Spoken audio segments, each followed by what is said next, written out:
રસિયાઓ માટે માઠા સમાચાર. માવઠાથી કેરીનો પાક ધોવાયો. કેરી માટે વેરી બન્યું છે માવઠું. ગીર સોમનાથમાં કેરીની ખેતી કરતા ખેડૂતોને રડવાનો વારો આવ્યો છે. ગીરની પ્રખ્યાત કેસર કેરી પર આ વખતે ડબલ માર પડ્યો છે. એક તરફ કમોસમી વરસાદે પાકને નુકસાન પહોંચાડ્યું તો બીજી તરફ મધ્યો, ઈયળ અને ઘોડા જેવા જીવજંતુઓએ ખેડૂતોની ઊંઘ હરામ કરી દીધી છે. જે કેરી ક્યારેક ગીરની ઓળખ ગણાતી હતી એ જ કેરીને બચાવવા માટે ખેડૂતો સંઘર્ષ કરી રહ્યા છે. ખેડૂતો માટે કેસર કેરી માત્ર પાક નથી, એ તેમના જીવનનો આધાર છે. વર્ષભર મહેનત કરીને, ઝાડોને સંતાડીને, પાણી આપીને, દવાઓનો ખર્ચ કરીને તેઓ આ પાક તૈયાર કરે છે. પરંતુ આ વર્ષે જ્યારે પાક તૈયાર થવાનો સમય આવ્યો ત્યારે કુદરતે ફરી એકવાર પરીક્ષા લીધી. કમોસમી વરસાદે ફૂલ અને નાની કેરીઓને જાળી નાખી અને જે બચી છે તે જીવજંતુઓના ભોગ બની રહી છે.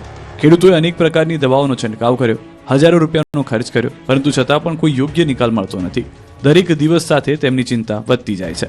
ખેડૂતોના કહેવા મુજબ આ વર્ષે માત્ર 30 થી 35% જ કેસર કેરી બજારમાં આવવાની સંભાવના છે. એ પણ ત્યારે જ શક્ય છે જ્યારે આગામી દિવસોમાં વાતાવરણ અનુકૂળ રહેશે. આ આંકડો માત્ર એક આંકડો નથી, પરંતુ તે ખેડૂતોના તૂટતા સપનાઓની સાક્ષી છે. મિની વાવાઝોડા સાથે વરસાદ ખાબકતા વિજાપુર તાલુકામાં વીજપોલ જે હતા તે ધરાશાયી થઈ ગયા. રાજ્યમાં અચાનક આવેલા કમોસમી વરસાદ અને ભારે પવન સાથે આવેલા વાવાઝોડાએ ભારે તારાજી સર્જી છે. ત્યારે ગાંધીનગરના માણસા અને વિજાપુર તાલુકામાં અંદાજે 20 જેટલા વીજપોલ ધરાશાયી થતા અનેક ગામોમાં વીજ પુરવઠો ખોરવાઈ ગયો હતો. ખાસ કરીને માણસા વિજાપુર રોડ પર આવેલા ગામો વીજળી ગુલ થવાને કારણે અંધારપટમાં ગરકાવ થઈ ગયા હતા. વાવાઝોડાને કારણે અનેક તોતિંગ વૃક્ષો ધરાશાયી થયા તેમજ વીજ પ્રભાવિત થતા ગામના પાણીના બોર બંધ થઈ ગયા, જેને લીધે ગામના લોકોને પાણી અંગેની મુશ્કેલી વેઠવાની નોબત પણ આવી હતી. જેથી મોડી રાતથી આ વિસ્તારમાં વીજ ટીમ કામે લાગી હતી. મોરબીમાં સિરામિક ઉદ્યોગકારોનું ગુજરાત ગેસની ઓફિસે વિરોધ પ્રદર્શન. એલપીજી ગેસની અછતના કારણે મોરબીના સિરામિક ઉદ્યોગની કમર ભાંગી ગઈ છે. 50%થી વધુ સિરામિક ઉદ્યોગના શટર પડી ગયા છે.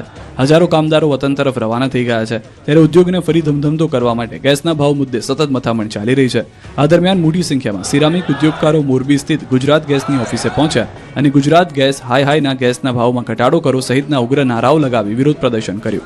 આ સાથે ગુજરાત ગેસને ભાવ મામલે સદબુદ્ધિ મળે તે માટે ઉદ્યોગકારોએ ગેસની ઓફિસમાં જ બેસી અને રામધૂન બોલાવી 2 મિનિટનું મૌન પાડી વિરોધ દર્શાવ્યો હતો.